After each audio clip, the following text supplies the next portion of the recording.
welcome to the next episode of the Backstory on Marketing and AI. And if you haven't already done so, please visit prorelevant.com and sign up for all of these episodes and podcasts. As you know, I'm the author of the upcoming book, The AI Marketing Machine. And if you would like more information on that, go to marketingmachine.prorelevant.com. So today I'm interviewing Scott DeGrossier of Wicked Reports, and I'm hoping I'm pronouncing that right. And he is the founder and CEO of Wicked Reports, which is a leading first-party marketing attribution platform for high-growth e-commerce brands. With over a decade of experience analyzing billions in ad spend, Scott helps marketers cut through the noise to find what's really driving ROI. He's the creator of Five Forces System, a proven framework that turns messy marketing data into clear, confident decisions. Scott, so good to have you. Thanks for being here. Really appreciate it. No, I'm excited to talk AI and marketing. Scott, it's so great to have you here. So, you've been doing AI and marketing and all kinds of cool stuff. So, tell us about what your backstory is on AI and marketing. How did you get involved in this? Sure. About a year ago, we were started experimenting with the idea, boy, wouldn't that be great if we could upload a spreadsheet to an AI LLM and it would just give us all the answers of all the magical nuggets in there. And man, was I delusional to think that was going to be that easy. Oh man. So, and then AI would hallucinate a fair amount, just make things up, or it wouldn't listen. It would be a gold mine of info one time. The very same data 2 days later might be, you just look at it totally different. So no consistency. And then the idea of a chat bot, is really interesting, but you got to know the right questions to ask. And you don't want to start over every time. Every next week, you got new data, you got to restart the whole chat conversation to get the value. So my initial experiences were, wow, someday this is going to be really cool, but it's not there yet. And that was, yeah, I'd say almost exactly a little over a year ago, maybe April 2024 is when we thought we were going to get something going. And it took over a year until we smoothed out all the kinks, which I'll get into later with you. Yeah, absolutely. You're so right, though. When I first looked at it, I said, man, this is really interesting. And how it can do that with, basically statistics, you go, wow, that is just impressive. But it wasn't quite impressive enough to say, I'm going to bet my marketing or bet my sales on it. And so, yeah, Yeah. you're right. And but now, I mean, we are just fully jumped in, and and we are, neck deep in this stuff. So, tell us a little bit about Wicked Reports. What's your company do? So we do first party data marketing attribution. That means that our conversion data is based on real conversions from the brand's actual data. This could mean their WooCommerce or Shopify store or some other shopping cart software, which there are a lot of them. Their CRMs, what's going on in there. We always use provable conversions. And we do that because the ad platforms tend to be very optimistic on how well they're helping you. Although they're vital to success, if you spent according to what Meta and Google told you, eventually you'd run out of money because they always say, raise more money. They never want to lower the budget. They never say, hey, maybe spend less here. And Funny how sometimes that you got to. works, A isn't lot of times you got to, which is it? that's marketing. 80 Yeah. 20 rule. 20% are going to be the winning campaigns. Additionally, the measurement inside of an ad platform tends to focus on the sale, which is right at the end of a multi-step journey. But the hardest thing and most valuable thing any full funnel marketer can do in e-commerce is the top of the funnel, which is find cold traffic that eventually becomes customers. Eventually, hopefully, a very short time window of a couple weeks. But there's still what attracts someone to your brand versus what makes them buy is often different, or there's going to be more than one touch point, and you're going to want to be able to scale the ad spend that's filling in new people that become customers. Whereas the AI and the AI enabled ad platform bidding focuses on people that click and buy right away, which that's great, but there's only so many of them. You got to warm the brand up. So our software identifies that full funnel picture so you can continue to grow rather than wonder why everything looks rosy in Facebook or Google's stats, but you're not growing. And so we Yeah. focus on new customer acquisition, cold traffic, and things that actually move your bottom line of your company, not just in-platform metrics. Yeah, and that's so hard because the rest of the company says, well, why isn't that stuff converting? And why aren't we getting sales today? And yet, as marketers and as much as we try, it's so hard to get the rest of the company to Mm. understand that you got to work on the top of the funnel and as well as the bottom of the funnel so that you get sales today, of course, but you're building momentum for sales tomorrow and next week and next month and next quarter. Oh, we have a report called predictive behaviors, but you go in and we cross-reference just the time someone showed up in your CRM and the time they first made a purchase in whatever system that is to just show someone, hey, if people don't buy the same, if they don't show up the same day, how long does it take, and create like a little graph and chart so people can get educated on their own data. They can go in and click on those high value, those leads that became customers and actually see a delay. So it's not just a theory, it's based on their actual historical data before they even, not even including any Wicked Reports data, just us, arranging their data to help educate them on that, which the marketers tend to know, but it's more the brand, or if it's an agency, it's the brand, the person with the money, because the stakeholder that says, here's the marketing budget, and then a campaign launches, then they want to know in like 2 days, how are we doing? It's like, we're not going to know for like 3 weeks minimum, or, whatever it happens to be. So Yep. that's a constant struggle. Getting that alignment on full funnel measurement period is something we spend a lot of time helping people, arming them with data so that the budget holder gives them the space to succeed, hopefully. Yeah. And so many times that is so hard because in the end, marketing has to help generate sales, and sales want it yesterday. And so now you talk about a proven framework, and I'm a framework guy. I've got a data framework for some of the stuff that we do, and you have this thing called a five forces system. What is that? Tell us about that. So that came as a result of AI. Also doing marketing attribution for 12 years now. So what I realized is that I had to train the AI. And then because the AI, you just think, hey, use best marketing attribution practices, analyze this spreadsheet and tell me what the answer was. And it wasn't enough. And so I started on a path of, oh, I'll help the AI understand what we're trying to do here so it gives better results. And then lo and behold, I slowly realized, hey, wait, this is a framework. Because while we were deciding to get away from the customers having to take a course or have come in with a measurement strategy, we realized marketers are good at marketing strategy, but not measurement strategy.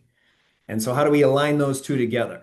So that led me to the five forces, which was something I was intuitively doing. I could get on calls or train up my henchmen on my team, and they could help the customers. And we're like, these are really smart people. They just need a framework. And so the five forces is how you approach measurement to get the most value and to solve the new customer acquisition puzzle.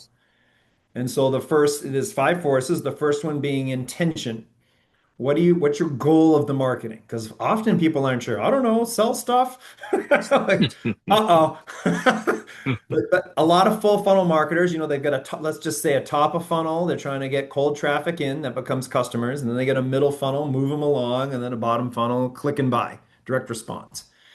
And then based on those, it shrinks down the what you got to focus on. Because we have, including all the trends we can compare, we have like a couple hundred data points per click almost. It's crazy. And so, how do you, where should you look? Well, really, depending on what you're trying to do, there's probably only 6 to 7 columns that matter. But we have them all because we cover all these use cases that marketers do have. So, intention helps. And then intention also, like let's say acquire new customers, common intention. That means we're going to segment your data down to only new clicks and customer journey that leads to a new customer. And we're going to focus your North Star metric on NCAC, new customer acquisition cost. So right there, it's simplified the world. Second force is expectation. That's getting alignment with the team on the measurement period required and how you're going to measure it. Because otherwise, people are going to pop into, let's say you're a Klaviyo Shopify store. You got Shopify data, you got Klaviyo data, you got your SMS from Klaviyo or Attentive, you got Google Analytics 4, you got the ad platforms, then you got your attributions. You got seven different ways maybe to measure, and they're all have their own biases and opinions and reasons. And so getting alignment, expectations teaches how to get alignment with the team on how you're going to measure. It also sets a scale, chill, kill zone, which is important. So let's say I'm acquiring new customers and my North Star is new customer acquisition cost. We want to work out through formulas, which are quite simple, basic math. What's your chill zone, which means I will continue to spend at this same amount if I'm getting new customers at this given range of price. Because if you do this before you launch a campaign, then the stakeholders and the team are aligned. Hey, every 30 days, we're going to measure using this tool. And if the NCAC's in this range, we're going to keep the budget the same. That's a day trade. I used to be a day trader, late 90s, early 2000s. It gets the emotion out of it. And then it aligns everyone and you get a log. Some of the stakeholders, they're going to change their tune. You got it on record. As a marketer, that helps. But also, though, it's day trading discipline where, okay, if I'm getting customers below this zone, I know it's amazing. I'm going to scale. And if it's above this zone after that time, it means kill or I can optimize. And then I'll look into all the other data. But otherwise, it's kind of nice as a marketer with it. I mean, AI is saving time, but creating much more stuff to do to save time. It's nice to know, hey, I can chill here. I don't need to think about this one. I have like my big to-do list. I don't need to add something else. Someone ain't going to blow me up about this today because the NCAC was higher than normal on one day. So that's an important one. The third step is action, where you're going to launch the campaign, or if you've already launched and measured, where you're going to make optimizations and tune the campaign. That's pretty straightforward. The fourth one is outcome, where you measure based on when you agreed on your intention and expectation. You go create the measurement, in this case, the NCAC, if you're using new customers with our example, plot it in your scale, chill, kill zone to determine, do I have anything to do here? So it's a compass. You get your point, you put it on the map, and you say, okay, I have stuff to do or I don't. And then the fifth one, optimization, we look at five key areas for tactical improvement in different measures each. Your traffic, because you might have this beautiful offer, but you're giving the wrong traffic to it. So we have ways to measure that in the data. So then we'll look at those data points if we need to. There's the creative or the offer. There's the budget decisions, because it may mean that, hey, you're in the kill zone, but it turns out that Google's AI is spending all the money on these certain keywords that aren't performing, and you have other keywords that are killing it. You just need to shift the money down there somehow, which then there's tactics the media buyers will take. There's customer quality. You might be getting a bunch of sales in, but you're not hitting your goal because the AOV is so low. Because it turns out you have where you're sending them to, there's a cheaper product than you forecasted. So then this work there. Or there's the product, because if you're selling to new customers, it could be certain SKUs generally work better than others for brand new people to the brand. You may have 100 SKUs. Well, there's probably 3 to 5 that work for new customers, and all those Mhm. other ones, they have to get a first successful experience, then they'll buy the other stuff. And so data will help lead the way there. But if you're looking at a grid of 200 data points, it's hard to suss all these things out. But if we've walked through the framework and we already know, okay, I was trying to hit this customer acquisition goal, I didn't hit it. Now, under the underlying metrics, it turns out I have a product SKU issue or I have a traffic issue. Then, as the media buyer, you're not stuck, maybe generating another 100 creative ad ideas. You're like, oh, okay, it's the traffic. I got to go in and tune that. So it gives you clarity and focus, which, I mean, everyone needs more of that, right? Yeah, absolutely. Well, that's fantastic. That's interesting. So it was, what was it again? It was intention. Intention, expectation, Yep. action, outcome, optimization. Optimization. Yeah, fantastic. Well, and it makes a lot of sense. And I like the fact that you're kind of training, your counterpart, the stakeholder, on what it is to get measured and how to measure it, and then what is kind of the definition of success when you're all done. And getting alignment on that as a marketer is not always an easy thing, that's for sure. Well, we'd worked with a lot of agencies and seen their struggles there. Good agencies, or we see brands that occasionally change agencies, probably more than they should have. It's almost like someone in a relationship always breaking up and saying, "What's wrong with all these people?" It's like, well, maybe it's you. It's So not you. occasionally, I It's love me. the It's not brands, you. but that has happened. Yeah. So we've realized that, the management of the stakeholder with the money is important. They have to understand. Plus, they're smart people, worked hard, and somehow got to a point where they have this budget to give the Mm. market. So it's not like they're not on board. Sometimes they just need a little education. Yep. Yep. Yep. All right. So now, attribution is always a challenge, especially when you're looking, throughout the whole funnel. So how is AI making attribution or marketing attribution easy? Tell us a little bit about that. Well, with AI combined with that five forces framework, we allowed the AI analysis to collapse onto only the specific touch points that really provided the loudest signal. Because at the end of the day, we have all these marketing signals coming at us. And if you're trying to interpret them all in and get one magical attribution model to just sum up all your marketing, that doesn't work, in my opinion. And I've done this for 25,000 hours, so I have a valid opinion, I hope. Either that or I'm just not that bright. I don't know. And so what AI will do is if we give it almost like horse blinders and say, hey, just focus on these signals because of the intention I'm trying to accomplish, and then give it some guardrails and horse blinders. We horse blind it down to specific touch points and we give it guardrails for analysis, then it saves hours. If we just say, hey, learn what to do from all these touch points, there's a reason attribution is still this thing to crack that's challenging because it takes what it takes. And I was guilty of trying to give this attribution easy button magic model for years trying to. And then I realized, well, it depends on what you're trying to do. It's a scoreboard, kind of like football, playing a football game and you win 42 to 35. Well, you won the game and the offense was great. But if you're the defensive coach, you gave up 35 points. Now, were those garbage time and prevent, or were they you were getting blown out and then finally you changed your strategy, or was it just back and forth scoring? You couldn't stop anyone, but fortunately you had the ball at the end. Those are the type of things attribution can answer for you so that then as the general manager or the coach, you can say, do I have to fire my defensive coordinator? Or do I just need a different defensive system? Am I just missing a few players? AI helps to be that coach Hmm. if you give it enough context. So I found we need to layer a ton of business logic between us. So the AI is trained almost like very myopically, and then it does very well. But if we let it try to figure everything out with one master plan, it was really tough. I mean, it took us about a year to really tighten it up. Now we'll let anyone use it because it's better than me now. I get in there, the stuff's better than me. It's faster, it's better.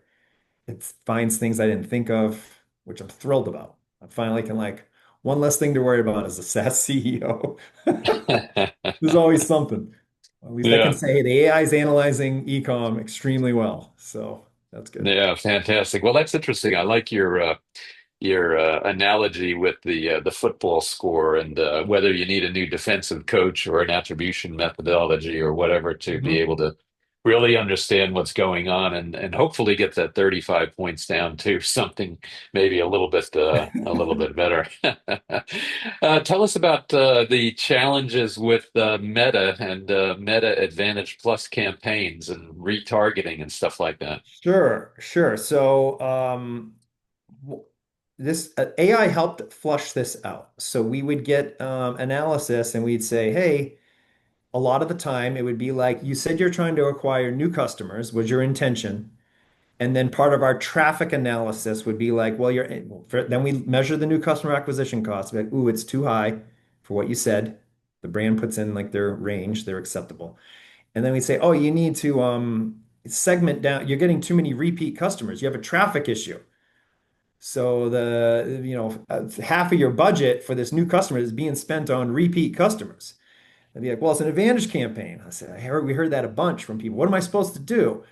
So I said, well, let me pull the data. So we had like about 60,000, give or take, meta campaigns, and I pulled them in.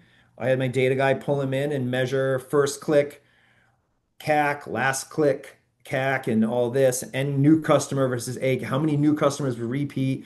And we found that Advantage campaigns were turning a lot of things into retargeting because when you turn on Meta Advantage, there's a lot of settings in there, which means the AI can ignore your settings if it thinks it's going to do better for you. Like, that sounds great. Who doesn't want that? The trouble is, if it's optimizing for just a general return on ad spend or an overall lower customer acquisition cost, it soon learns from all its data points that people that have already bought are more likely to buy again, even if you were very meticulous with your segmentation. If you said, "Hey, AI, do what you want," also, or you pick certain objectives that mean, "Hey, I'm going to do what I want unless you go in and specifically turn it off." It over and over again, the cost to acquire a customer on Advantage was almost, I think, over double a manual campaign. On the flip side, the AI Meta Advantage campaigns are phenomenal for retargeting, or if you're just like, I don't care if it's a new or repeat customer, I just need volume of sales, particularly if you're a bigger brand, like $100 million plus brand, then they're working out great. But most brands, I mean, we deal with our sweet spot is 3 million to 50 million revenue. We have less and more, but that's the sweet spot. They need more brand awareness and they need net Mm. new. And so that's where we realize, oh boy, you get the doubles in the details here. You gotta be careful. AI is a great tool, but you gotta, it's like any tool, you just gotta use it correctly. Yeah, yeah, absolutely. Well, and that's the challenge, especially for a small brand, is where a small company that doesn't really have a brand, and they do need net new customers, and you don't want to keep, milking your existing ones only. You got to grow the top of the funnel and get, new people coming in, and that is always a challenge. Hmm. Very much. Yes, yeah, absolutely. So now you talk about top of funnel cold traffic measurement insights and using that to keep your funnel full, which all of us marketers want to do. We want to have that, that funnel, full so that we can get the most out of it and know where to, work at different levels of the funnel to certainly keep the top end going, but then at the end of the day, whether it's today or 3 months from now, continue to drive conversion. Tell us a little bit about that and what you're doing there. Yes. So, well, with top of the funnel, what we know that, as we talked about in the beginning, I'm talking e-com brands, 3 to 30 million in particular, but most brands under 100 million. There's the initial, you got to get people aware that you exist. And in that awareness, it could be an ad, hey, come buy my stuff for, $200 or whatever you're selling it for. But if you've never heard of someone and you just see an ad for them, it's unlikely you're going to click and make the purchase unless you're in extremely in market, deep in market, like in pain and you need to solve it today. Otherwise, there's going to be some awareness, consideration, comparison, check reviews, things you're going to do.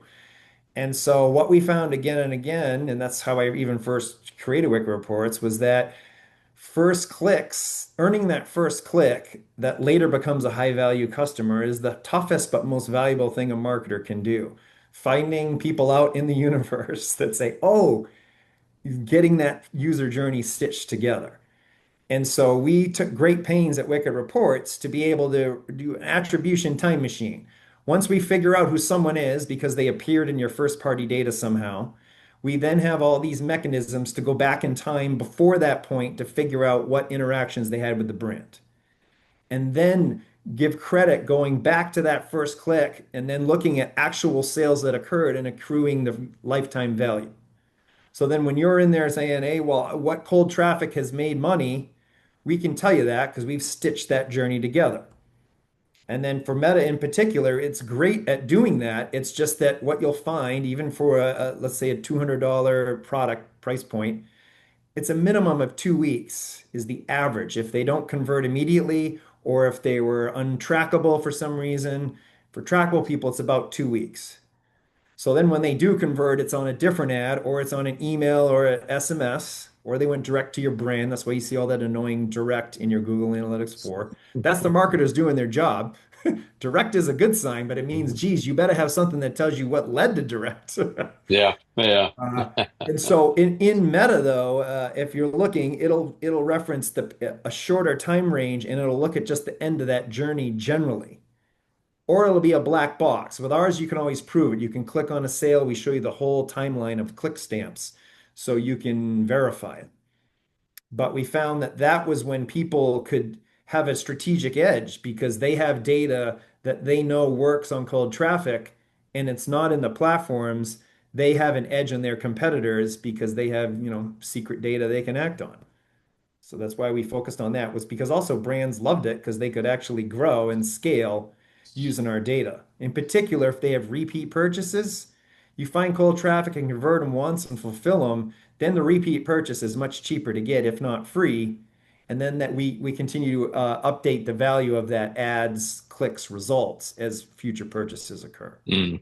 So how do you differentiate, let's say, between low value sales versus a high value? So let's say, you mentioned $200 for a product sale, or and what if that was like either 500 or 1,000 or maybe even greater than 1,000?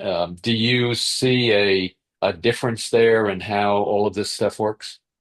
Yes, the more things cost, the longer it takes is a fair. It's not Yeah, yeah, 100%. Nothing's yeah, 100%. Someone's going to say, "Oh, I sold $2,000 product same day." Like, okay, maybe they do. yeah. Maybe they Yep. do. They have great Gotta love persuasion the tactics, the exceptions. super webinar, whatever. I would like to talk to them. I could use some help there. Uh, it tends to be longer the more it is, or there's more steps in considering because it's a bigger investment, so there's more research done. Like, yeah, if you're just selling toothbrushes online, well, I don't know how you can compete with Amazon, but like a $20 product, yeah, just run sale ads and keep testing them and try and check the convert. You may even not even need an attribution platform, a $10, $20 product. And if there's no repurchase. But for us, the higher the value, the longer it takes, which means the more you need to identify what led them to that decision, the more valuable Mm, it is. Because you can unlock those hooks in the creative, in the targeting, and then the offer that got them in, even if it didn't convert them right away. When you can stitch that together, we had one like supplement brand scaled to 100 million, and they would spend on our metadata when it was once their meta return on ad spend, once they were only losing when their ROAS was zero point 0.7, they weren't even profitable from an ad spend only, never mind costs. They would scale as much as they could because they had recurring with the subscriptions for the, whatever mm. supplements they're selling. Yeah, They'd be yeah, like, well, we're going to do a nine. That's when it can get strategic and extremely valuable. If you can say, I'm going to try to buy customers based on being profitable in 90 days rather than immediate click, that opens up a lot of value at the top of the funnel that other people will ignore because they'll say, this is too expensive for me. I can't pay $50 here. And you're like, I can pay $70 there because after 3 months, they're worth $200 or whatever. Then that's when people really can make a lot of money when other people say, hey, this meta doesn't work for us. yeah. Although, I mean, you're absolutely right. I mean, and that's customer lifetime value. But, one of the big challenges of CLV, customer lifetime value, is you have cash flow challenges because I Mm. got to be able to fund that sale today to be able to reap the profit maybe, 3 months, 6 years, 6 months, 12 months later. And I got to be able to have the cash flow to be able to support that. And that's then when the marketer and the finance guy really have to work together to make sure that that equation works because Yeah, they that's the the alignment. finance, yeah, exactly, the finance guy has to realize that yes, I will get those sales, the repeat sales coming in 90 days or 180 days. Exactly. Yeah, and that's when lifetime value, but you can't wait the full life because yeah, sometimes people come in, Yeah. lifetime value of customer is 15,000. Great. So, you can spend 5 grand and make 3 to 1. Oh no, that's in 5 years. I'm gonna spend like $50. Like I said, like $50 for 15 grand. So you got to go at people's real. That's why I had in the Five Forces course. There's a emotional reality check. Like you can do all the math you want, but is the person that's paying willing to? You got to ask, hey, yeah, can you wait 3 months? How much? How long can it be till I have to be profitable? And you want a market you want as long as you can, but you got to be realistic. But Yeah, three yeah, months is people can month to 3 months, people can hang in there. I seen people go 6 months and absolutely kill it, but they were already established eight-figure brands before they were going to make that leap. Yeah, absolutely. So AI is clearly a key piece of your business and how you're optimizing and driving sales for your customers. Um, just curious, how much more do you think you're able to do for your customers with AI versus versus previously? Is that like a 10% better? Is that 100% better? Well, I mean, it's solving the number one challenge we always had was our because we'd sometimes have people churn that had amazing data and it could have been a number of things. We didn't train them right. We made it too hard for them to realize what was in there. We would send videos showing them what to do. They didn't get it, or they were busy, or they just like, this is work. I don't want to, whatever. So it's now, I mean, it solved our number one problem, but for our customers, it's saving them 10 hours a week, but it's also they're always getting the potential that's in their data is always going to be given to them on a platter. So to me, that was very satisfying to know that like all this work we've done, it is thanks to AI. Without the foundational work, the AI would have been useless. But now that we have this proprietary data and all this framework and all this work done, AI is able to actually deliver on the promise of our software. So, I mean, 10 hours a week, I'd say it saves them just in time. But then also it actually gives them where they should scale and where they have problems. That's the whole point of what we're doing. So it Yeah, enables us to yeah, finally yeah. fulfill that on a whole nother level. Yeah, yeah. Well, yeah, thank you for that. I mean, it's tough because I'm always wondering, and what is the value add of all of this AI, and are marketers able to deliver more for the same price or deliver, the same for less cost, which of course not necessarily the right thing, but um, just trying to see what the ROI is of the AI Mhm. investment in marketing. So Yeah, because in some yes, cases it's just it's a nice to have this just making a menial task a little faster, yeah, which yeah, isn't bad. yeah, But then you still got to look at the results and then do thinking and do all kind of. So we really that's why it took us a year because we had something that wasn't bad like October. We're like, well, then they still got to think and all this. And we're like, what are they thinking? So now it's like, okay, we're giving you a one per campaign, you get a bullet point list by category, a one pager, limited to much, because otherwise it can get very verbose. And like, you don't want to yeah, read four paragraphs. You got to get it yeah, tight. That yeah, took a lot of work. That last 20% was where all the work was. In hindsight, yeah, a lot of yeah, work done there to make that not boring, not just not boring, yep, exciting to yep. get results, but like, hey, we need to be interesting, quick to the point, but not leave out any context. That took a lot of time.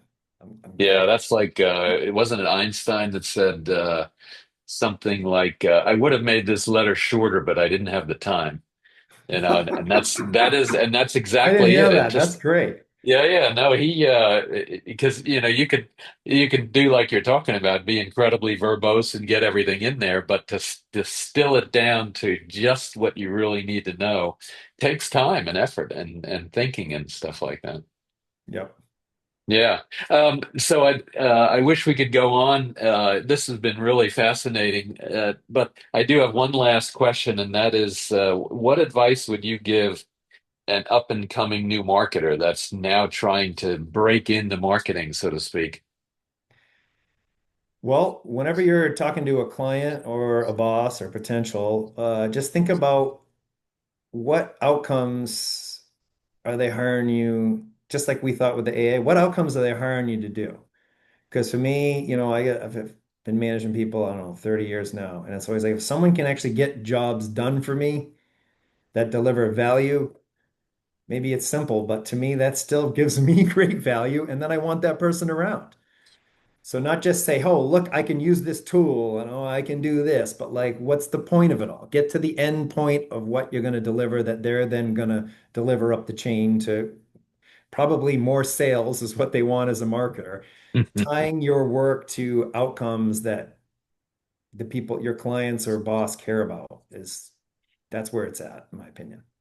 Yeah, absolutely. I like that tying it to outcomes. And, it's hard when you're being interviewed or whatever to say, wait a minute now, what is it that you want out of this? What is the outcome that you want out of this job? And then to try and on your feet answer that question. If you can get it, if you can get at least the outcomes desired, ahead of time, great, then you can prepare. But I really like the thought that, if you're going to hire me, what are your outcomes that you want from me? And then my answer has to be, how can I support you in getting those outcomes that you Yeah, need? and I think brands want to do only a couple things: acquire new customers, maybe generate new leads because they're selling them or there's a sales Yep. team, Yep. or it's usually the two, right? Yeah. I mean, Yeah. there's Yeah. other activities, but it's to support those things. I need more leads so I can get more sales, or I want more new customers, or I want to make more money from the existing customers I have if you're a Yeah. CRM person. But it's one of Yeah. those three. Yeah. There's Yeah. probably Yeah. others, but those are the three that people care about most when I talk to them. Yeah, absolutely. Absolutely. Well, Scott, thank you so much. And like I said, I wish we could go on further. So tell us, how can our viewers find out more about you and your company and reach out to you?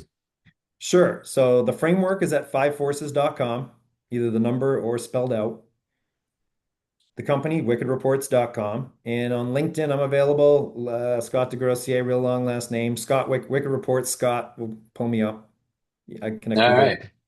Yeah, fantastic. Well, so fiveforces.com and wickedreports.com sound like a great thing. And then if you can figure out how to spell Scott's last name, I won't even try, but he's out there. So on LinkedIn, so fantastic. Scott, thank you so much. Really appreciate that. And to our listeners, definitely stay tuned for many other videos in this series on the backstory of AI and marketing. And if you get a chance, please go to marketingmachine.prorelevant.com and find out more about my upcoming book, The AI Marketing Machine. Scott, thanks so much for being here. Thanks for having me. Absolutely.